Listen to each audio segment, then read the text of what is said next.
Hello everyone, this is Anjil and you're watching your beautiful सा channel AK दर्द का हमारा। सो बेटा आज स्टार्ट कर रहे हैं ह्यूमन रिप्रोडक्शन का सेकंड लेक्चर। ठीक है, पहले लेक्चर में हमने इंट्रोडक्शन में इसका पोस्टमार्टम किया था कि हम इसको पूरी तरह से मतलब इस पूरे चैप्टर को किस तरीके से कवर करेंगे। तो आज हम स्टार्ट करेंगे लेक्चर नंबर 2। हमारा जो टॉपिक है हमारा मेल रिप्रोडक्टिव सिस्टम। ठीक है, आज हम reproductive system means male reproductive system का पोस्टमार्टम करेंगे, अच्छे तरीके से समझने की कोशिश करेंगे, एक एक बात क्लैरिफाई करने की कोशिश करेंगे। तो ध्यान से समझेगा। तो स्टार्ट कर रहे हैं बेटा हम मेल रिप्रोडक्टिव सिस्टम। ठीक है, मेल रिप्रोडक्टिव सिस्टम ये आपको ध्यान से समझना है। चाहे हम मेल रिप्रोडक्टिव सिस्टम की बात करें चाहे हम फीमेल रिप्रोडक्टिव सिस्टम की बात करेंगे, दो ही चीजों पे हम डिस्कशन करेंगे, primary sex organs and secondary sex organs. अब प्राइमरी सेक्स ऑर्गन्स क्या होते हैं, सेकेंडरी सेक्स ऑर्गन्स क्या होते हैं, इनके बारे में हम अंडरस्टैंड करने की कोशिश करते हैं। तो ध्यान से समझिएगा। प्राइमरी सेक्स ऑर्गन हमारे पास बेटा प्राइमरी सेक्स ऑर्गन्स की अगर मैं बात करूं तो प्राइमरी सेक्स ऑर्गन्स में क्या आता है कि प्राइमरी सेक्स ऑर्गन्स में हमारे पास गैमीट की फॉर्मेशन होगी, गैमीटोजेनेसिस, एंड दूसरा काम होता है प्राइमरी सेक्स ऑर्गन्स का सेक्स हार्मोन रिलीज करवाना। ठीक है, तो यहां से आपको ध्यान से समझना है कि प्राइमरी सेक्स ऑर्गन्स हम दो चीजों की स्टडी करेंगे कि सबसे पहले gametogenesis and second process is sex hormone release करवाना। मतलब प्राइमरी सेक्स ऑर्गन्स के यही दो काम होते हैं। अगर हम बात करें सेकेंडरी सेक्स ऑर्गन्स की, सेकेंडरी सेक्स ऑर्गन्स में बेटा हमारे पास आता है seminal vesicle, prostate gland, bulbo urethral gland, vas deferens, epididymis, पीनस। ये सारे बेटा किसमें आते हैं, सेकेंडरी सेक्स ऑर्गन्स। मतलब गैमीट की फॉर्मेशन के लिए अलग मींस प्राइमरी सेक्स ऑर्गन्स आएंगे उसमें, और सेकेंडरी सेक्स ऑर्गन्स आएंगे। गैमीट बना, गैमीट बनने के बाद अब ट्रांसपोर्टेशन होगी, कंडक्शन होगी। ठीक है, अब ट्रांसफर किस तरीके से होगा, कौन से रास्ते से जाएगा, अब वो कौन कौन से प्रोसेस हैं जो क्या मतलब जो कौन कौन से बेटा वो डक्ट्स हैं जिन डक्ट्स के थ्रू बेटा सीमन क्रॉस होगा। ठीक है, स्पर्म ठीक है मतलब रिलीज होंगे। तो वो डक्ट्स बेटा सेकेंडरी सेक्स ऑर्गन्स में हम सारे सेकेंडरी सेक्स ऑर्गन्स में हम स्टडी करेंगे, जहां से सीमन रिलीज होगा, टेस्टिस से सीमन रिलीज होगा। आगे जितने भी डक्ट्स हैं उनके बारे में हम सारों के बारे में हम डिस्कशन करेंगे। तो आपको ध्यान से समझना है। तो सबसे पहले हम बात करते हैं प्राइमरी सेक्स ऑर्गन्स की। ठीक है, प्राइमरी सेक्स ऑर्गन्स की अगर हम बात करें तो आपको ध्यान से समझना है कि प्राइमरी सेक्स ऑर्गन्स बेटा प्राइमरी सेक्स ऑर्गन्स हम उन्हें कहते हैं कि प्राइमरी सेक्स ऑर्गन्स हम उन्हें कहते हैं the primary sex organs is going to be pairs of testis. ठीक है, प्राइमरी सेक्स ऑर्गन्स बेटा हम टेस्टिस को कहते हैं। एक नॉर्मल मेल की अगर हम बात करें तो नॉर्मल मेल में दो टेस्टिस प्रेजेंट होते हैं। आपको ध्यान से समझना है, अगर हम किसी नॉर्मल मेल की बात करते हैं तो कितने प्रेजेंट होते हैं, दो टेस्टिस। पेयर का मतलब दो टेस्टिस प्रेजेंट होते हैं। तो ये आपको ध्यान से समझना है। अब अगला हमारे पास it is called as primary sex organs. इन्हें हम प्राइमरी सेक्स ऑर्गन्स कहते हैं। अब क्यों कहते हैं हम इन्हें प्राइमरी सेक्स ऑर्गन, तो ये आपको ध्यान से समझना है। क्यों कहते हैं हम इन्हें primary sex organ, because it is responsible for gametogenesis and it is responsible for release the sex hormone. ठीक है, हार्मोन। तो ये आपको ध्यान से समझना है कि इन्हें हम इसीलिए प्राइमरी सेक्स ऑर्गन्स कहते हैं कि गैमीट की फॉर्मेशन करते हैं। ठीक है, और साथ में कुछ सेक्स हार्मोन्स को भी रिलीज करते हैं लाइक एंड्रोजन। ठीक है, जिसको जो मैनली होता है बेटा उसको हम टेस्टोस्टेरोन कहते हैं। मेल में जो मैनली होता है जो ठीक है मेजर जो बेटा हार्मोन होता है उसको हम टेस्टोस्टेरोन कहते हैं। तो ये आपको ध्यान से समझना है। Primary sex organs I hope आपको समझ में आ चुके होंगे। अब बात करते हैं सेकेंडरी सेक्स ऑर्गन्स की। अगर हम बात करें सेकेंडरी सेक्स ऑर्गन्स की तो सेकेंडरी सेक्स ऑर्गन्स में आपको ध्यान से समझना है कि सेकेंडरी सेक्स ऑर्गन्स की आप कौन कौन सी स्टडी करते हैं। तो ध्यान से समझो कौन कौन से ऑर्गन्स है, थोड़ा सा आपको ध्यान समझना है कि secondary sex organs they are responsible for transportation, conduction and nourishment of the gamete. In secondary sex organs come some accessory ducts आते हैं बेटा, एक्सेसरी ग्लैंड्स आते हैं, as well as external genitalia. इसमें आपको ध्यान से समझना है कि सेकेंडरी सेक्स ऑर्गन्स में कुछ एक्सेसरी डक्ट्स आते हैं, कुछ एक्सेसरी ग्लैंड्स आते हैं, as well as external genitalia. ठीक है, तो ये आपको ध्यान से समझना है। ठीक है, तो अभी हम डिस्कशन करते हैं कि एक्सेसरी डक्ट्स कौन कौन सी हैं, एक्सेसरी ग्लैंड्स कौन कौन सी है, उसमें हम थोड़ा सा डिस्कशन करते हैं। तो अब बात करते हैं बेटा accessory ducts and accessory glands कौन कौन सी हैं, तो उनके थोड़ा सा हम डिस्कशन करते हैं। तो ध्यान से समझो, हमारे पास ध्यान से समझो एक्सेसरी डक्ट्स की अगर मैं बात करता हूं, एक्सेसरी डक्ट्स की अगर मैं बात करता हूं तो हमारे पास लाइक एपिडिडाइमस, ठीक है, vas deferens and other. Accessory glands की अगर मैं बात करूं तो इस बात को आपको ध्यान से समझो कि एक्सेसरी ग्लैंड्स क्या क्या है हमारे पास, like seminal vesicle, prostate gland and bulbo urethral gland. ठीक है, इन्हें हम क्या बोलते हैं, एक्सेसरी ग्लैंड्स के नाम से जानते हो। तो इसके आगे हमारे पास आता है बेटा एक्सटर्नल जेनाइटेलिया। एक्सटर्नल जेनाइटेलिया हमारे पास बेटा ध्यान से समझो, एक्सटर्नल जेनाइटेलिया हेल्प इन बेटा इंसेमिनेशन में, ठीक है। That is going to be male में बेटा पीनस, ठीक है। अगर हम बात करते हैं एक्सटर्नल जेनाइटेलिया में, तो एक्सटर्नल जेनाइटेलिया इंसेमिनेशन में हेल्प करता है और उसको क्या बोलते हैं हम, और वो एक्सटर्नल जेनाइटेलिया का नाम क्या है, दैट इज पीनस, ठीक है। तो इसके आगे देखो, आगे बेटा अगर मैं बात करूं तो ध्यान से समझो बेटा, इस बात को आपको ध्यान से समझो। यहां पर मैंने रिप्रेजेंट किया हुआ है कि ये टेस्टीज है बेटा, यहां पर बेटा ये टेस्टीज है, ठीक है। और ये बेटा इसको हम स्कॉटम कहते हैं बेटा, इसको हम क्या बोलते हैं, स्कॉटम, जो एक पूंछ में प्रेजेंट है ना बेटा, टेस्टीज एक पूंछ में प्रेजेंट है, ठीक है। बॉडी के आउटसाइड तो एक पूंछ है उसमें प्रेजेंट है, ठीक है, तो इसको हम बोलते हैं स्कॉटम, ठीक है। तो ध्यान से समझो, ये टेस्टीज है और ये हमारे पास बेटा यहां पर एक क्वाइल ट्यूब है बेटा, ठीक है। इसको आपको ध्यान से समझना है, इसको हम बोलते हैं बेटा एपिडिडाइमस, ठीक है। और यहां से बेटा ये ट्यूब निकलेगी, यहां से बेटा यूरिनरी ब्लैडर है, ठीक है। ये बेटा यूरिनरी ब्लैडर के ऊपर से ये लूप बनाकर यहां पर ओपन होगी बेटा सेमिनल वेसिकल, ठीक है। यहां से कुछ सिक्रीशन लेगी, प्रोस्टेट ग्लैंड के कुछ सिक्रीशन लेगी, बल्बो यूरेथ्रल ग्लैंड की कुछ सिक्रीशन लेगी, और इस तरीके से ये ओपन होगी बेटा कहां पर, that is copulatory organ. Copulatory organ is going to be penis, इसको हम क्या बोलते हैं, पीनस। तो बेटा यहां से निकला, यहां से स्पर्म निकले, या मतलब यहां से क्या हुआ, स्पर्म निकला ब्लैडर के ऊपर से, जब उसने लूप बनाया तो यहां पर आ गया बेटा, यहां पर ये सेमिनल वेजिकल के साथ, ठीक है, मिला। अब सेमिनल वेजिकल के साथ जब ये अटैच हुआ, यहां से वास्ट डिफरेंस आ रही है, और यहां से बेटा सेमिनल वेजिकल है, यहां पर सेमिनल वेजिकल है, और दोनों जब मिलती है तो उस जंक्शन को बोलते हैं बेटा एजैकुलेटरी डक्ट। तो यहां से बेटा यहां पर एजैकुलेटरी डक्ट बेटा ओपन होगी प्रोस्टेट ग्लैंड में, प्रोस्टेट ग्लैंड के बाद बेटा बल्बो यूरेथ्रल ग्लैंड, ठीक है, मटर के दाने जैसे होते हैं साइड में, ठीक है, पी शेप यहां पर आपको दिखेंगे, यहां पर होते हैं बेटा, यहां से मैंने यहां पर रिप्रेजेंट किया है ना, ये prostate gland, bulbo urethral gland, prostate gland, ठीक है। और प्रोस्टेट ग्लैंड के आगे बेटा आता है यूरेथ्रा, और यूरेथ्रा में ओपन होगा हमारा, और सीमन फिर कहां से आएगा, आउट होगा पीनस के थ्रू बेटा बाहर आएगा, ठीक है। तो ये आपको ध्यान से समझना बेटा, ये रेक्टम है, इसको हम वास्ट अफ्रेंचिया कहते हैं, ये स्कॉटम है, यूरिनरी ब्लैडर यहां पर है, तो ये आपको थोड़ा सा ध्यान रखना है, ठीक है। ये पीनस है बेटा, इस सारे को पीनस कहते हैं, ये यूरेथ्रा है बेटा, इसको सारे को यूरेथ्रा कहते हैं, ये हेड ऑफ पीनस है, ठीक है। तो इसको थोड़ा सा आपने ध्यान से समझना है, ठीक है। अब ये ध्यान से समझो, अब हमारे पास यहां से आप देख रहे हैं कि टेस्टीज कहां पर प्रेजेंट है, टेस्टीज बेटा प्रेजेंट है आउटसाइड द एब्डोमेन, ध्यान से समझो, ठीक है। लोकेशन ऑफ टेस्टीज, अगर लोकेशन की बात करते हैं टेस्टीज की, तो हम बात करते हैं each testes situated outside the abdomen cavity, ठीक है। एब्डोमेन के बाहर बेटा सिचुएटेड है, प्रेजेंट है उनकी लोकेशन, ठीक है। एंड विद इन पूंछ, एक पूंछ में प्रेजेंट है बेटा, यहां पर बेटा एक पूंछ है, ठीक है, लोअर एब्डोमेन में एक पूंछ में, ठीक है, आउटसाइड द बॉडी, ठीक है, एक पूंछ में प्रेजेंट है, उसको हम बोलते हैं बेटा स्कॉटम। स्कॉटम बेटा हेल्प करता है in maintaining the lower temperature of the testis को। मतलब आपको पता है कि आपको क्या होता है कि अगर आपको स्पर्मेटोजेनेसिस, स्पर्म की प्रोडक्शन करनी होती है, ठीक है, और स्पर्मेटोजेनेसिस के लिए, स्पर्म की प्रोडक्शन के लिए जो टेम्परेचर चाहिए होता है, वो चाहिए होता है हमारी बॉडी से कम 2 से 2.5 डिग्री मतलब centigrade lower than the body temperature. मतलब आप ये समझो कि हमारी बॉडी से कम 2 से 2.5 डिग्री टेम्परेचर कम चाहिए होता है, तब जाके स्पर्मेटोजेनेसिस का प्रोसेस आगे चलता है, ठीक है। अगर हमारी बॉडी के अंदर रहेंगे टेस्टिस, तो स्पर्मेटोजेनेसिस का प्रोसेस सस्टेन नहीं हो पाएगा, वहां पर स्पर्म की प्रोडक्शन नहीं होगी, ठीक है। तो इसीलिए ये बेटा एब्डोमेन के बाहर है, ठीक है, एक बेटा बॉडी के बाहर है, एक पूंछ में, और ये पूंछ बेटा मेंटेन करता है किसको, टेम्परेचर को, ठीक है। अब यहां से आपको ध्यान से समझो, यहां पर हमने रीजन दिया है कि ये बाहर क्यों प्रेजेंट है, बिकॉज द स्पर्मेटोजेनेसिस के लिए जो टेम्परेचर चाहिए होता है, which is required to the 2 to 2.5 degree centigrade lower than the body temperature. तो इसीलिए क्या है, आउटसाइड द बॉडी, ठीक है, आउटसाइड द बॉडी प्रेजेंट है, ठीक है। तो आपको ध्यान से समझो, अगर हम बात करते हैं कि टेस्टिस की डेवलपमेंट कहां पर होती है, ठीक है। अब बात करते हैं टेस्टिस की डेवलपमेंट कहां पर होती है, तो ये थोड़ा सा आपको ध्यान से समझना है कि टेस्टिस की डेवलपमेंट एब्डोमेन कैविटी में ही होती है, ठीक है।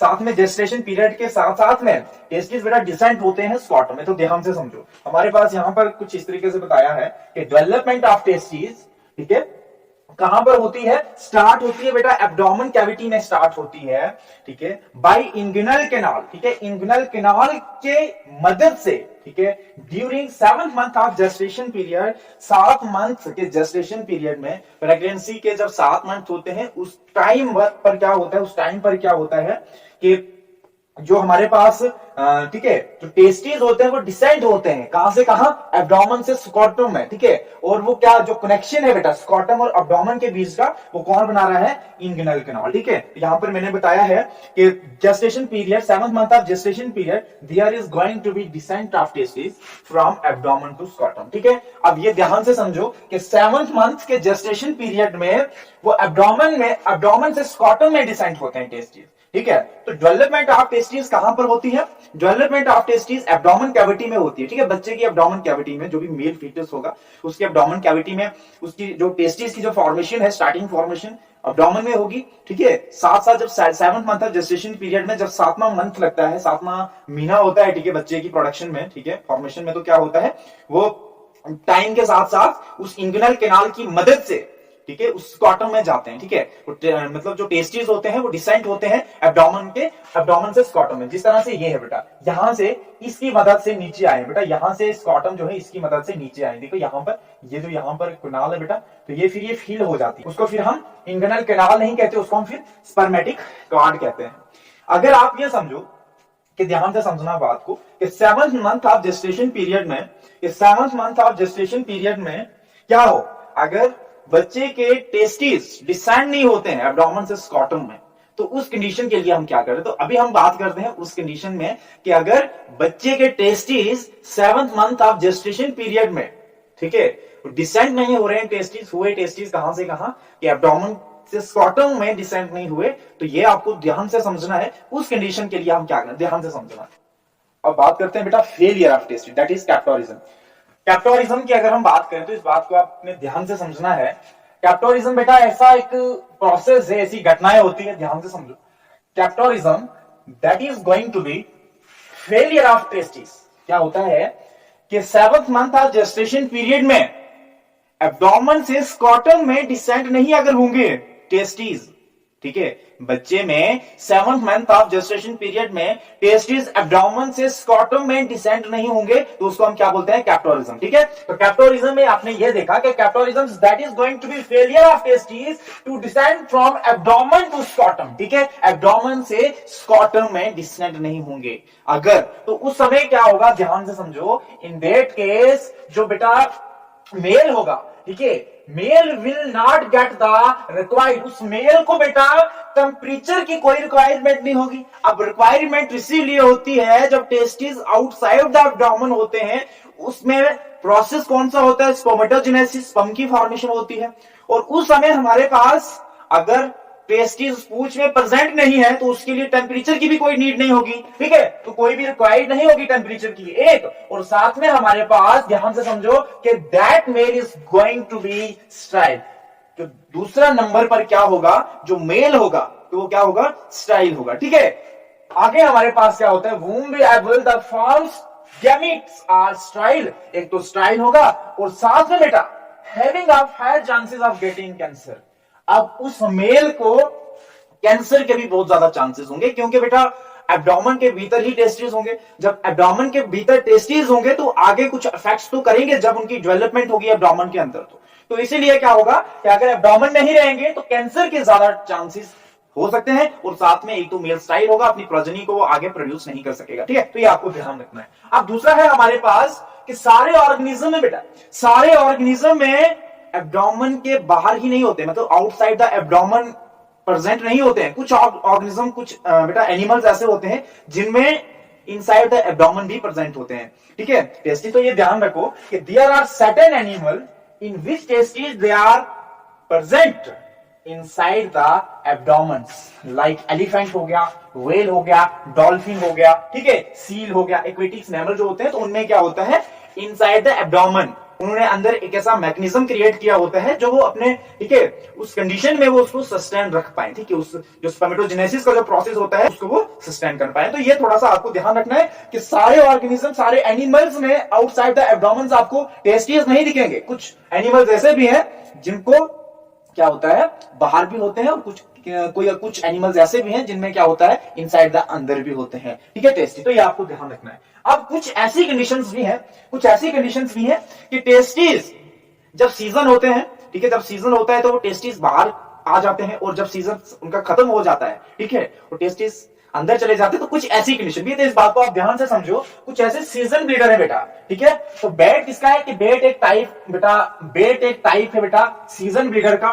ध्यान से समझो, that means during breeding season, breeding season में क्या होता है कि टेस्टीज बेटा, testes will come out and when there is no breeding season, जब ब्रीडिंग सीजन नहीं होता है तो testes will stay inside the body. जब, ठीक है, जब क्या नहीं होता है, जब ब्रीडिंग सीजन नहीं होता है तो टेस्टीज क्या होते हैं, inside the body he stay करते हैं, ठीक है। ब्रीडिंग सीजन से दौरान बाहर आ जाना, और जब ब्रीडिंग सीजन खत्म हो जाता है, ठीक है, मतलब उनकी जब ब्रीडिंग की फेवरेबल कंडीशन होती है तो वो बॉडी से बाहर आ जाते हैं, और जब उनकी अनफेवरेबल कंडीशन होती है, मतलब जब वो ब्रीडिंग नहीं करते हैं, जब उनका सीजन खत्म हो जाता है तो वो बॉडी के अंदर ही स्टे करते हैं। तो ये आपको थोड़ा सा ध्यान से समझना है, ठीक है।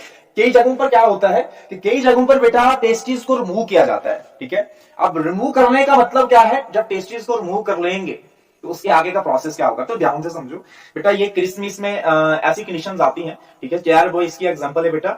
एंड उस समय क्या होता है कि क्रिसमस में बेटा जो बच्चे होते हैं छोटे छोटे, तो वो क्या करते हैं, गाने गाते हैं, ठीक है। जो मेल होगा तो जब वो ठीक है टाइम के साथ उसकी ग्रोथ होगी तो उसमें क्या होगा, मेल कैरेक्टर्स डेवलप होना स्टार्ट करेंगे।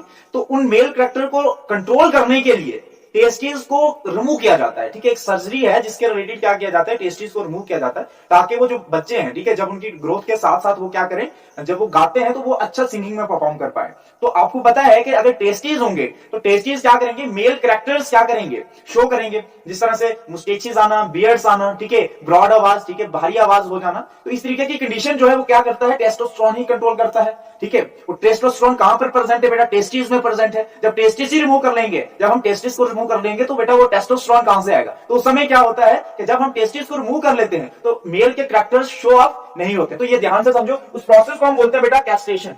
कैस्ट्रेशन बेटा वो प्रोसेस है जिसमें टेस्टिस को रिमूव किया जाता है। तो ये आपको ध्यान से समझना कि it is the surgery which is related to removal of testis, ठीक है। Removal of testis that is called chair boy. ये मैंने इधर चेयर बॉय की एग्जांपल लिखी है। तो वही चर्च में जब वो बच्चे जाते हैं तो वो क्या करते हैं, उनको गाना गाना होता है, और गाना गाने में क्या होता है, गाना गाने में क्या होता है, उनको पतली आवाज चाहिए होती है। तो अगर मेल के कैरेक्टर्स आएंगे तो मेल में तो जब टेस्टोस्टेरोन होगा तो उनकी आवाज में भी चेंजेस आएंगी, ठीक है, उनकी थोड़ी आवाज बाहरी हो जाएगी। और अगर टेस्टोस्टेरोन नहीं होगा तो उनकी लड़कियों जैसी आवाज आगे रहेगी। तो ये आपको ध्यान से समझना है। अब बात करते हैं कैस्ट्रेशन। कैस्ट्रेशन में बेटा ये भी एक एग्जांपल है। कैस्ट्रेशन बेटा आपने देखा होगा कई जगहों पर ऐसा देखा होगा, कुछ एनिमल्स ऐसे होते हैं जो बड़े अग्रेसिव होते हैं। जब वो टेस्टोस्टेरोन उनकी बॉडी में जब बूस्ट करता है तो वो इतने अग्रेसिव होते हैं नेचर के, तो वो मतलब उनको अपनी जान की नहीं होती है फिर। तो इस बात को आपने ध्यान से समझना है कि bull is very aggressive. Bull जो है ना बेटा एक बहुत अग्रेसिव होता है, ठीक है, very aggressive in nature. Aggressiveness बेटा किससे आती है, टेस्टोस्टेरोन से आती है। इसके एग्जांपल है बेटा ऑक्स, ठीक है। जो बेल होते हैं ना, जब वो छोटे छोटे होते हैं बेटा तो क्या करते हैं, अब उनमें उतना, ठीक है, टेस्टोस्टेरोन की फॉर्मेशन तो हो रही होती है, लेकिन ग्रोथ के साथ साथ उनमें क्या होता है, टेस्टोस्टेरोन बूस्ट करता है। एंड जब वो उस एज में आ जाते हैं तो वो इतना ज्यादा एग्रेसिव हो जाते हैं कि वो अपनी जान की भी नहीं रखते। जब वो अपनी नॉर्मल कंडीशन से अब नॉर्मल कंडीशन में चले जाते हैं, उस समय उनको यही एक पॉइंट होता है कि आप उन टेस्टिस को क्या कर लो, एक सर्जरी के रिलेटेड रिमूव कर लो। जब आप सर्जरी के रिलेटेड टेस्टिस को रिमूव कर लोगे तो वो आप एक नॉर्मल कंडीशन में फिर आप उनको क्या कर पाओगे, यूज कर पाओगे। तो ये आपको थोड़ा सा ध्यान से समझना है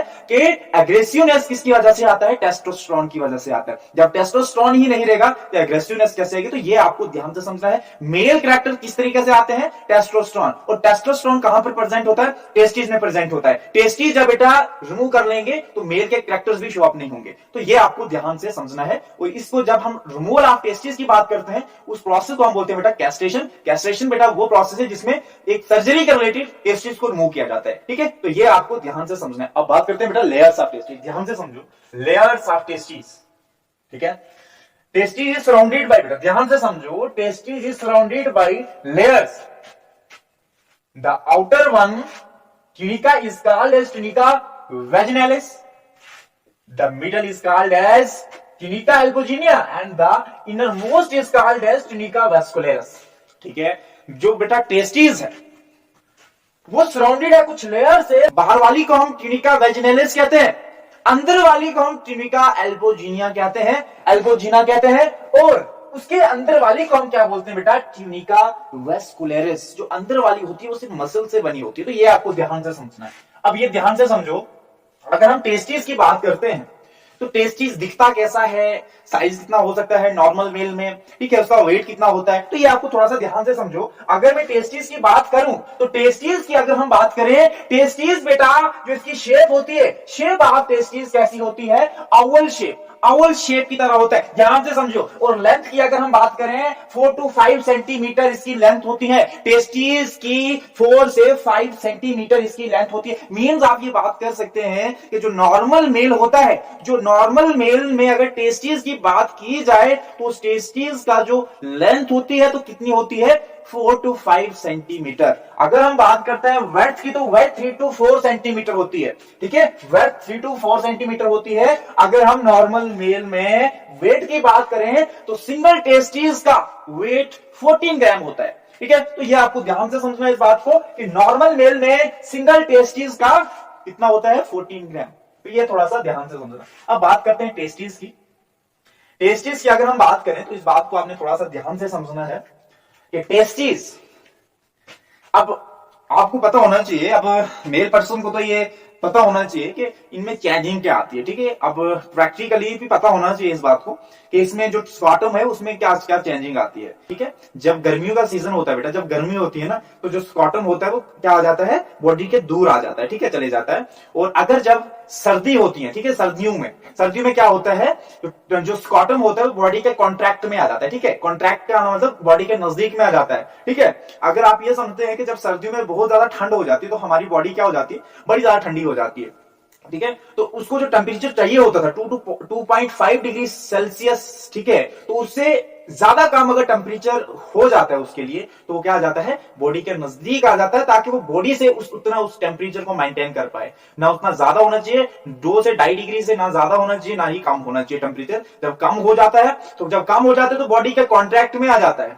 और जब ज्यादा हो जाता है टेम्परेचर तो वो थोड़ा सा रिलैक्स हो जाता है, ठीक है, बॉडी से थोड़ा सा दूर चले जाता है। जो मतलब एक्स्ट्रा हीट आए तो वो रिलीज हो जाए। तो इस बात को आपने थोड़ा सा ध्यान से समझना है कि बेटा, ध्यान से समझना इस बात को कि during different kind of seasons like hot climate and cold climate, ठीक है, सर्दियों के, ठीक है, टाइम में, गर्मियों के टाइम में क्या होता है कि इन हॉट क्लाइमेट की अगर हम बात करें, स्कॉटम विल रिलैक्स, एंड अगर हम कोल्ड क्लाइमेट की बात करें तो scrotum will be contract of the body, ठीक है। जब गर्मियों का समय होता है, गर्मियों का सीजन होता है, तो उस समय क्या होता है, स्कॉटम रिलैक्स हो जाता है, थोड़ा सा बॉडी के दूर चले जाता है। और जब सर्दियां होती हैं, बॉडी के कॉन्ट्रैक्ट में आ जाता है, ताकि वो बॉडी से हीट को प्रिजर्व कर सके, ठीक है। तो इस बात को आपने थोड़ा सा ध्यान से समझना है। अब बात करते हैं इंग्विनल कैनाल, ठीक है। अगर इंग्विनल कैनाल की हम बात करें कि connection between abdomen to scrotum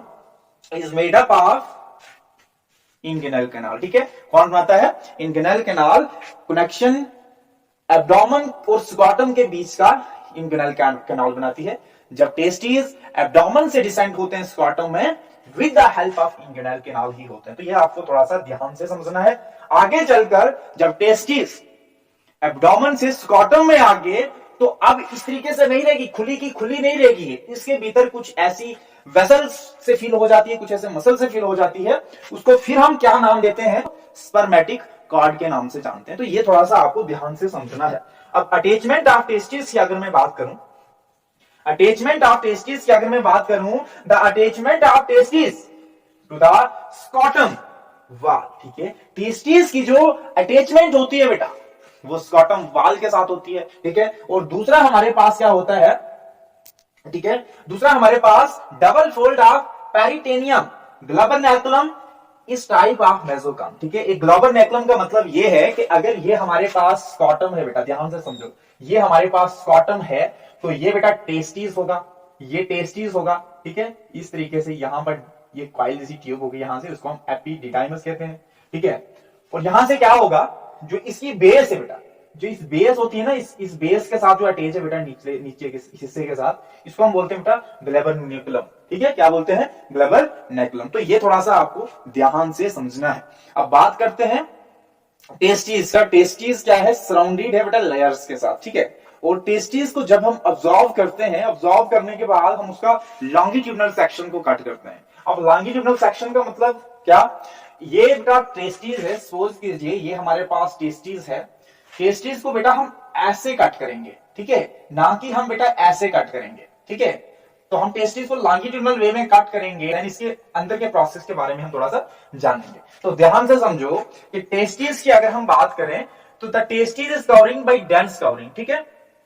और आगे हमारे पास क्या है कि ऑब्जॉर्व, जब हम टेस्टिस को ऑब्जॉर्व करते हैं and cut the longitudinal sections, ठीक है, after sections each testis has about 250 compartment, ठीक है, is called as testicular lobules. Testicular lobules have 1 to 3 seminiferous in which sperms are produced.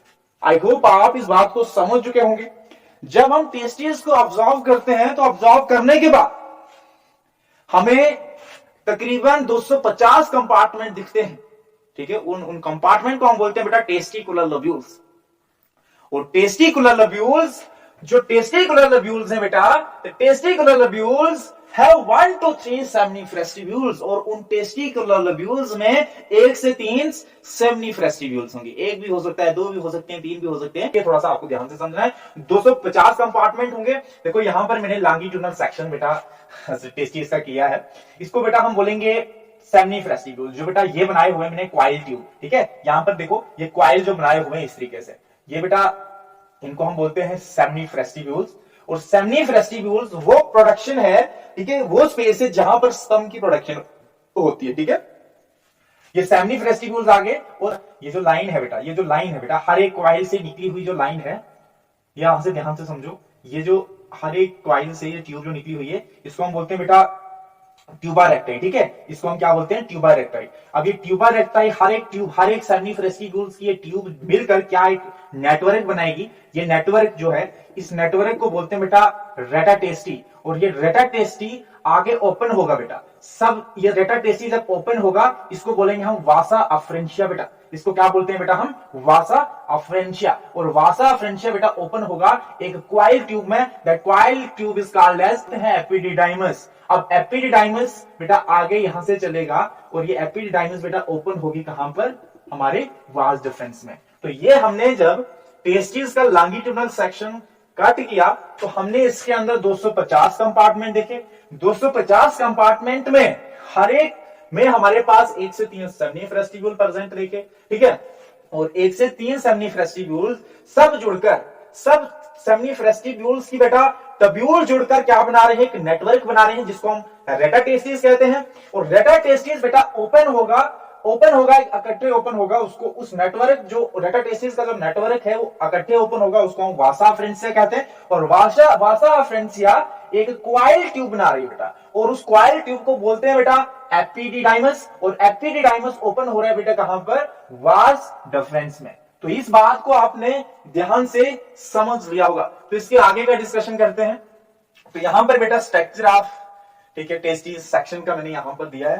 तो अगर मैं बात करूं इस क्वाइल ट्यूब, मतलब जो हमारे पास एपिडिडाइमस है, इस एपिडिडाइमस का, इसके 3 पार्ट है बेटा, ध्यान से समझना, ठीक है। इसको हम बेटा कैप्यूट कहते हैं, इसको कार्पस कहते हैं, और इसको क्वाडा कहते हैं, ठीक है। अब जो बॉटम वाला है उसको क्वाडा कहेंगे, मिडिल वाले को हम कार्पस कहेंगे, और जो इसका हेड है उसको हम क्या बोलते हैं, कैप्यूट कहते हैं। तो यहां से ध्यान से समझना है आपने कि the top part of the epididymis, this is called as caput, and the middle part of the, ठीक है, epididymis is called as corpus, and the lower part of the epididymis is called as cauda, ठीक है। तो यहां से एक clarify हो गया लॉन्गिट्यूडनल सेक्शन टेस्टिस का। आई होप आपको क्लैरिफाई हो चुका होगा। इससे आगे का प्रोसेस हम देखते हैं बेटा, ठीक है। Intra testicular genital duct system, intra testicular genital duct system की अगर मैं बात करूं, अब इंट्रा क्या हुआ और एक्स्ट्रा क्या हुआ, तो इस बात को आपने थोड़ा सा ध्यान से समझना है।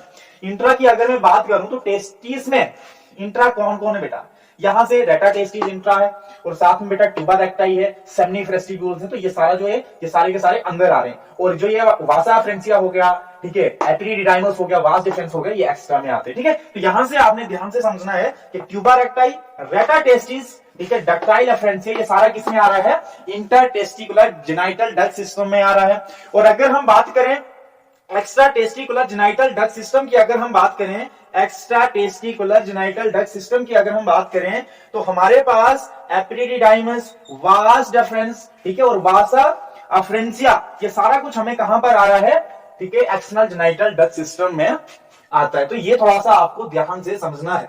अब बात करते हैं एपिडिडाइमस। अब एपिडिडाइमस यहां पर ये क्वाइल जैसी है ना, अब इस तरीके से क्वाइल जैसी है। तो अब इसका फंक्शन क्या है, क्वाइल होने का इसका रोल क्या है बेटा? एपिडिडाइमस की अगर हम बात करें, it will store the sperm temporary, कुछ समय तक ये स्पर्म को स्टोर कर सकती है, ठीक है। एंड फ्रॉम क्वाडा एपिडिडाइमस, ठीक है, क्वाडा टॉप जो हमारे पास एरियस वासा फ्रेंसिया में असेंड करेगी बेटा हमारे एब्डोमेन थ्रू इंगुइनल कैनाल, कहां पर हमारे लूप बनाएगी एक यूरिनरी ब्लैडर के ऊपर से, ब्लैडर के ऊपर से, और साथ में हमारे पास एजैकुलेटरी डक्ट्स में ओपन होगी बाय द रिसीविंग सेक्रेशन, किसके बेटा लेगी? सेमिनल वेसिकल के, प्रोस्टेट ग्लैंड के, बल्बो यूरेथ्रल ग्लैंड की सेक्रेशन लेकर हमारे कॉपिलेटरी ऑर्गन्स में ओपन होगी, यूरेथ्रा में ओपन होगी, that is called as penis, ठीक है। अब बात करते हैं बेटा हम स्ट्रक्चर ऑफ सेमिनिफरस ट्यूब्यूल पे। तो थोड़ा सा आपको ध्यान से समझना है कि स्ट्रक्चर ऑफ सेमिनिफरस ट्यूब्यूल्स की अगर हम बात करें तो ध्यान से समझो, कुछ इस तरीके का है। ये बेटा इसके अंदर कुछ सेल्स हैं, ध्यान से समझिएगा। ये बेटा ये जो पहले वाले सेल्स हैं ये जर्म सेल्स कहलाते हैं, इनको हम बेटा स्पर्मेटोगोनिया के नाम से जानते हैं। उसके बाद बेटा प्राइमरी स्पर्मेटो, ठीक है, साइट, उसके बाद सेकेंडरी स्पर्मेटोसाइट, इसके बाद तीसरा टर्शियरी, तो इसके बाद हमारे पास स्पर्म की फॉर्मेशन होती है। तो यहां से आपको ध्यान से समझना है कि यहां पर कि जर्म सेल से ही स्पर्म की फॉर्मेशन होती है, ठीक है। एक तो हमारे पास उन्हें हम क्या बोलते हैं, स्पर्मेटोगोनिया के नाम से जानते हैं, और दूसरे जो ये बड़े बड़े सेल्स दिख रहे हैं आपको, इनको हम बोलते हैं बेटा स्टोलाइट सेल, ठीक है, जो बेटा स्पर्म की प्रोडक्शन में हेल्प करते हैं। प्रोडक्शन करने के बाद नरिशमेंट करना आगे, ठीक है, रिलीज करवाना, तो ये सारा कुछ किसका काम है? स्टोली सेल का काम है, ठीक है। ये जो साइड में दिख रहे हैं बेटा इनको हम बोलते हैं इंटरस्टिशियल शेप, ठीक है। इंटरस्टिशियल शेप बेटा ये क्या करते हैं, ये एंडोक्राइन सिस्टम की तरह बिहेव करते हैं, मतलब ये बेटा हार्मोन्स रिलीज करते हैं, ठीक है। और कहां कौन से हार्मोन्स? मेल के लिए कौन से हार्मोन बेटा? Sex hormones, that sex hormone is called as, ठीक है, एंड्रोजन टेस्टोस्टेरोन। तो यहां से आपको थोड़ा सा ध्यान से समझना है कि seminiferous tubules sites of the sperm formation, ठीक है। सेमिनिफरस ट्यूब्यूल बेटा वो साइट है जहां पर स्पर्म की फॉर्मेशन होती है। There are special types of germ cells, इसमें कुछ बेटा special types of germ cells भी प्रेजेंट है, व्हिच इज, ठीक है, कॉल्ड एज स्पर्मेटोगोनिया। उन्हें हम क्या बोलते हैं? स्पर्मेटोगोनिया के नाम से जानते हैं। There are sperm mother cells, उन्हें हम स्पर्म मदर सेल के नाम से भी जानते हैं, और they are going to be diploid in nature, और उनकी पोलाइटी क्या होती है, नेचर कैसा होता है उनका? टू एंड मीन्स के डिप्लॉयड होते हैं वो, ठीक है। अब ध्यान से समझो, अब हम बात करते हैं इंटरस्टिशियल स्पेस की। अब इंटरस्टिशियल स्पेस में बेटा कुछ सेल्स होते हैं, ये जो इंटरस्टिशियल सेल्स हैं, ठीक है, ये इनका फंक्शन क्या होता है, ठीक है। यहां पर जो सेल्स होता है प्रेजेंट, वो उनको हम लेडिंग सेल कहते हैं, लेडिंग सेल कहते हैं। तो ध्यान से समझो, हमारे पास जो purpose of Leydig cells to secrete androgens like testosterone, purpose जो लेडिंग सेल का होता है बेटा वो क्या होता है? एंड्रोजन्स, मतलब सिक्रीट करना एंड्रोजन को, लाइक टेस्टोस्टेरोन को क्या करना करता है? सिक्रीट करता है। एंड मेल सेक्स हार्मोन जो बेटा है दैट इज टेस्टोस्टेरोन। अदर जो होते हैं बेटा इम्यूनोलॉजिकल कॉम्पिटेंट सेल्स दूसरे भी यहां पर प्रेजेंट होते हैं, ठीक है, वो भी यहां पर प्रेजेंट होते हैं। इम्यूनोलॉजिकल कॉम्पिटेंट सेल वो एक, मतलब आप यह समझ सकते हैं उनका जो फंक्शन होता है वो, मतलब आप वो ब्लड से दूसरे ब्लड से क्या करते हैं? कोएगुलेट नहीं देते होने, ठीक है। इम्यूनोलॉजिकल कॉम्पिटेंट सेल का ये फंक्शन होता है, ठीक है। तो ये थोड़ा सा आपको ध्यान से समझना है। अब स्टोली सेल की अगर हम बात करें तो स्टोलाइट सेल का फंक्शन क्या होता है, थोड़ा सा आपको ध्यान से समझना है कि स्टोलाइट सेल, ठीक है, they are going to release anti Mullerian factor, ठीक है। ये क्या करते हैं? एंटी मोलेरियन फैक्टर को रिलीज करते हैं। रिलीज बेटा एंड्रोजन बाइंडिंग फैक्टर्स रिलीज करते हैं, और ये ध्यान से समझो, और रिलीज करते हैं बेटा इनहिबिन्स। अब इनका काम क्या होता है? नरिशमेंट तो प्रोवाइड करेंगे, साथ साथ में बेटा ये एंड्रोजन बाइंडिंग फैक्टर्स भी क्या करते हैं? रिलीज करते हैं, और साथ साथ में हमारे पास कुछ बैरियर्स, मतलब एंड्रोजन्स कुछ, ठीक है, बाइंडिंग फैक्टर्स भी ये क्या करते हैं? रिलीज करते हैं। आप ये सोचते हैं, आप ये समझते हैं कि लेडिक सेल इतना फंक्शनल सेल है और साथ साथ में स्पर्म की प्रोडक्शन में भी हेल्प करता है, ठीक है। अब यहां से आपको पता लग गया होगा कि जो सेमिनिफरस ट्यूब्यूल्स है इसके अंदर 3 टाइप के सेल जो मेनली है आपको दिखते हैं। एक हमारे पास स्पर्मेटोगोनिया, दूसरा स्टोलाइट सेल, और तीसरा हमारे पास लेडिक सेल है, ठीक है। और इनके फंक्शन भी आपने जान लिए होंगे। अब बात करते हैं बेटा पार्ट्स ऑफ यूरेथ्रा। अगर हम बात करें पार्ट्स ऑफ यूरेथ्रा की, तो पार्ट्स ऑफ यूरेथ्रा में मैन 3 पार्ट्स ऑफ यूरेथ्रा, कितने पार्ट्स होते हैं यूरेथ्रा के? 3 पार्ट्स होते हैं। 1 prostatic urethra, second is Cowper urethra, and third is penile urethra. 3 part होते हैं यूरेथ्रा के, प्रोस्टेटिव यूरेथ्रा, ठीक है, Cowper urethra and penile urethra, ये तीन पार्ट्स हैं यूरेथ्रा के, ठीक है, ये थोड़ा सा आपको ध्यान से समझना है। अब बात करते हैं फंक्शन ऑफ जो ग्लैंड्स है उनका फंक्शन क्या होता है, तो थोड़ा सा आपको ध्यान से समझना।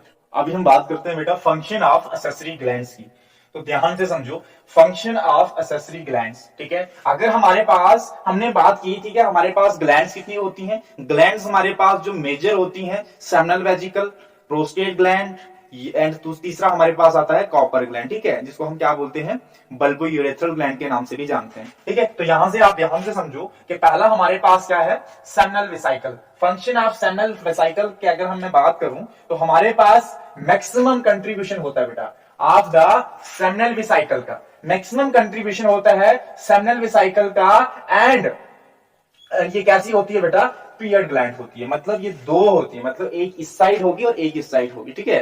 जब आप front view of male reproductive system को जब आप देखोगे तो एक इस साइड होगी और एक इस साइड होगी, तो दो हमारे पास होगी, तो उसको हम पियर्ड कहते हैं, ठीक है। तो ध्यान से समझो, और ये रिलीज करती है बेटा secretion of fructose inositol, it will nourish to sperm.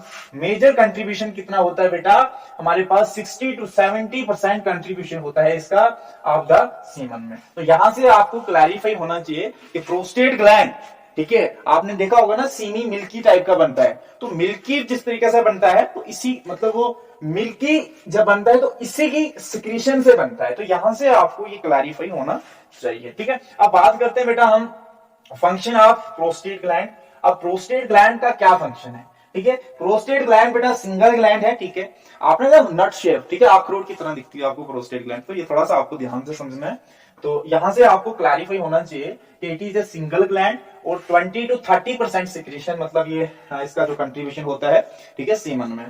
तो यहां से बेटा, ठीक है, प्रोस्टेट ग्लैंड का, और इट इज रिलीज सिक्रीशंस, ठीक है, एल्कलाइन, ठीक है, सिक्रीशन ये रिलीज करती है, और ये बेटा न्यूट्रलाइज करती है टू द अफेक्ट ऑफ यूरियन को, ठीक है, या यूरेथ्रा को क्या करती है, ठीक है, मतलब आप इसको न्यूट्रलाइज करती है, and that is urine as acidic fructose release lesson, ठीक है, लेसन को रिलीज करता है, फ्रैक्टोज लाइसन को ये रिलीज करता है, तो ये आपको थोड़ा सा ध्यान रखना है। अब बल्बो यूरेथ्रल की अगर हम बात करें तो बल्बो यूरेथ्रल ग्लैंड, ठीक है, बल्बो यूरेथ्रल ग्लैंड बेटा वी शेप स्ट्रक्चर है, छोटे छोटे मटर के दाने जैसे आपको दिखेंगे, ठीक है। देखो जिस तरह से हमारे पास क्या है, ये हमारे पास बेटा सपोज कीजिएगा ये हमारे पास इस तरीके से कुछ प्रोस्टेट ग्लैंड होती है, तो यहां से आपको थोड़ा सा ध्यान रखना है, यहां से प्रोस्टेट ग्लैंड ओपन होगी, यहां पर बेटा हमारे पास बल्बो यूरेथ्रल ग्लैंड दिखेंगी, और यहां की ओपनिंग आगे बेटा चले जाएगा, और आगे हमारे पास क्या आ जाएगा पीनस, ठीक है, आगे क्या आ जाएगा हमारे पास, आगे बेटा हमारे पास क्या आ जाएगा पीनस, ठीक है, ये थोड़ा सा आपको ध्यान से समझना, तो इस तरीके से पीनस, ठीक है,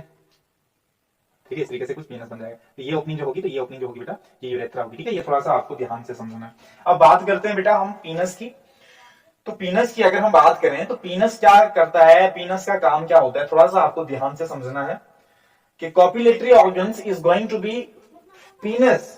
पर्पस क्या होता है इसका, पर्पस होता है बेटा कॉपुलेटरी ऑर्गन्स का इंसेमिनेशन में, ठीक है, ये कहां पर इन्वॉल्व होता है, इंसेमिनेशन में इन्वॉल्व होता है। तो आई होप ये बात आपको समझ में आ चुकी होगी कि प्रोस्टेट क्या है, बल्बो यूरेथ्रल क्या है, एंड सेमिनल वेसिकल क्या है, तो ये सारा कुछ आपको क्लैरिफाई हो चुका होगा। अभी बात करते हैं बेटा हम ट्रांसवर्स सेक्शन ऑफ पीनस, ध्यान से समझो ट्रांसवर्स सेक्शन ऑफ पीनस। अब ट्रांसवर्स सेक्शंस हमने टेस्टिस का सेक्शन कैसा किया था, लॉन्गिट्यूडनल सेक्शन, ठीक है, कैसा किया था लॉन्गिट्यूडनल सेक्शन, मतलब ऐसे किया था। अब ट्रांसवर्स सेक्शन क्या हुआ, ट्रांसवर्स सेक्शन बेटा हुआ ऐसे, ठीक है, इसमें। अब ये पीनस है, सपोज करिए ये पीनस, तो हम इसको इस तरीके से क्या करेंगे, इसका इस तरीके से सेक्शन करेंगे, तो ध्यान से समझो, ध्यान से समझो। जब हम ट्रांसवर्स सेक्शन ऑफ करते हैं पीनस का, तो हमें बेटा तीन तरीके से इसमें सेल्स दिखते हैं, ठीक है। डॉर्सल वाली साइड में बेटा कार्पस कैवर्नोसम्स आप देख सकते हैं, ठीक है, डॉर्सल वाली साइड, और वेंट्रल वाली साइड बेटा आपको एक टिश्यू दिखता है, उसको हम बेटा कार्पस स्पॉन्जियोसम कहते हैं, ठीक है, और बीच में बेटा एक ओपनिंग होती है जहां से क्या होता है यूरेथ्रा निकलता है, मतलब जहां से क्या होता है यूरेथ्रा की ओपनिंग होती है, ठीक है। ये जो ओपनिंग है सेंटर में दिख रही है आपको, तो इसको हम बोलते हैं यूरेथ्रा ओपनिंग। तीन मसल्स हैं, तीन, तो ये सारे किससे बने हुए हैं बेटा, तीन सेल्स हैं, और तीन सेल्स बेटा दो डॉर्सल वाली साइड और एक वेंट्रल वाली साइड। डॉर्सल वाली साइड कार्पस कैवर्नोसम कहते हैं, और वेंट्रल वाली साइड को हम कार्पस स्पॉन्जियोसम कहते हैं, और ये सारे किससे बने हुए हैं, स्पॉन्जी टिश्यू से बने हुए हैं। तो ध्यान से समझो हमारे पास क्या है, ध्यान से समझो ट्रांसवर्स सेक्शन ऑफ पीनस, ठीक है, ट्रांसवर्स सेक्शन ऑफ पीनस जब हम करते हैं तो transverse of पीनस destroying those three tissues show what I found that one, ठीक है, लेटरल साइड में होंगे I have got corpus cavernosums, and second is called corpus spongiosum. The was the dorsal side and this is ventral side. ठीक है, both are those जो tissues हैं वो किससे बने बेटा, स्पॉन्जी टिश्यू से बने। ठीक है, तो व्हेन जब हमारे पास बेटा इरेक्शन होती है, जब इरेक्शन होती है वीनस की, तो ध्यान से समझो, अब जो जब इरेक्शन होती है there are going to be excitations will leads to feelings of bloods. ठीक है, जो स्पेस जो होती हैं, जो खाली स्पेस होती हैं, ठीक है, स्पंजी टिश्यू में क्या होता है, ब्लड फील होता है। जब इरेक्शन होता है वीनस, जब इरेक्शन होती है वीनस में, तो क्या होता है, उन जो स्पंजी टिश्यू होते हैं उनमें ब्लड फील होता है। ठीक है, तब वीनस क्या करता है, रिएक्ट करता है, it will leads to the, ठीक है, excitation to the penis. This reactions are required for insemination. और वो रिएक्शन जब होता है, जब पीनस की रिएक्शन होती है, तो वो कहां पर आता है, वो बेटा जरूरी कहां पर होता है, इंसेमिनेशन में। ठीक है, the tip of penis is going to covered by किससे बेटा, बेटा ग्लैंड, आप ये बता सकते हैं कि रेक्टेबल फोल्ड से बेटा कवर्ड है ऑफ स्किन। एंड आप ये ध्यान से समझो, and the tip of penis is called glans penis. क्या कहते हैं उसे, हम ग्लैंड पीनस कहते हैं। And fold of skin, retractable fold of skin is called prepuce, it is called as foreskin. ठीक है, जो रेक्टेबल फोल्ड ऑफ स्किन है, जो आगे से पीछे चलती है, आपने देखा होगा पीनस में क्या होता है, एक रेक्टेबल फोल्ड होती है जो जो क्या करती है, आगे से सॉरी, ठीक है, जो आगे से पीछे चलती है। ठीक है, तो ये आपको थोड़ा सा ध्यान से समझना है। ठीक है, उसको हम परफ्यूज कहते हैं या फोरस्किन के नाम से जानते हैं। अगर मैं ग्लैंड्स की बात करूं तो ग्लैंड्स कौन कौन सी होती है, इसमें थोड़ा सा आपको ध्यान से समझना है। The glands is called as glands of Tysons, it is called as preputial glands, that is called, यहां से कुछ कैरेक्टरिस्टिक सिक्रीशंस लेते हैं। ठीक है, वो कैरेक्टरिस्टिक सिक्रीशन में बेटा कुछ स्मैग्मा होते हैं, कुछ ऑर्डर्स होते हैं, स्मेल्स की तरह आते हैं। ठीक है, तो यहां से आपको थोड़ा सा ध्यान रखना है। अब हमारे पास बेटा सर्कमसेशन, अब सर्कमसेशन में थोड़ा सा आपको ध्यान से समझना कि सर्कमसेशन में आप क्या देखते हैं। सर्कमसेशन बेटा एक सर्जरी होती है। आपने देखा होगा कि रिलीजन्स में क्या किया जाता है, पीनस की जो ठीक है, जो रेक्टेबल फोल्ड होती है उसको रिमूव किया जाता है। ठीक है, तो उसको हम बोलते हैं बेटा, उस सर्जरी को बोलते हैं बेटा हम सर्कमसेशन। ठीक है, सर्कमसेशन बेटा सर्जरी है रिमूवल ऑफ परफ्यूज। ठीक है, जो परफ्यूज होती है उसको रिमूव किया जाता है, उसको हम क्या बोलते हैं, सर्कमसेशन। ठीक है, तो ये ध्यान से समझना है आपने। अब हमारे पास last topic that is semen. अगर हम सीमन की बात करें तो लास्ट में हमारे पास क्या होता है, सीमन। सीमन जब बेटा रिलीज होता है, तो ये आपको पता होना चाहिए कि सीमन जब रिलीज होता है तो सीमन की जो मोटिलिटी होती है वो किस तरीके से होनी चाहिए, शेप प्रॉपर किस तरीके से होनी चाहिए, तो वो थोड़ा सा आपको ध्यान से समझना है।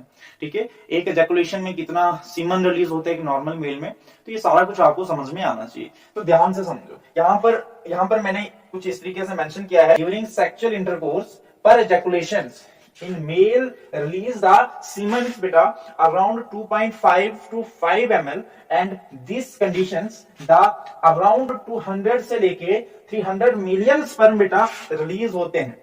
ठीक है, और उसमें से बेटा 60% बेटा स्पर्म की बेटा नॉर्मल शेप एंड साइज होना चाहिए, एंड 40 उनमें से 40% में, मतलब उन 60% में से उन 40% का क्या होना चाहिए, विगरस मोटिलिटी होनी चाहिए। तो बेटा आज हमारा जो मेल रिप्रोडक्टिव सिस्टम जो टॉपिक था, आज हमारा आई होप कंप्लीट कर लिया है हमने। ठीक है, आई होप आपको इसके बारे में अच्छी तरह से समझ आ चुकी होगी। ठीक है, और ध्यान से समझोगे अगर तो अच्छी तरह से एक्सप्लेनेशंस में आप जाओगे तो थोड़ा बहुत आप यहाँ से थोड़ा बहुत सीख के ही जाओगे। तो आई होप आपको ये सारा कुछ क्लैरिफाई हो चुका होगा। तो अगर आपको वीडियो अच्छी लगती है तो लाइक कीजिएगा, ठीक है, चैनल को सब्सक्राइब कर लीजिएगा ताकि हमारी न्यू अपडेट, न्यू वीडियो जल्द से जल्द आप तक पहुंचे। ठीक है, तब तक के लिए बने रहे। All the very best.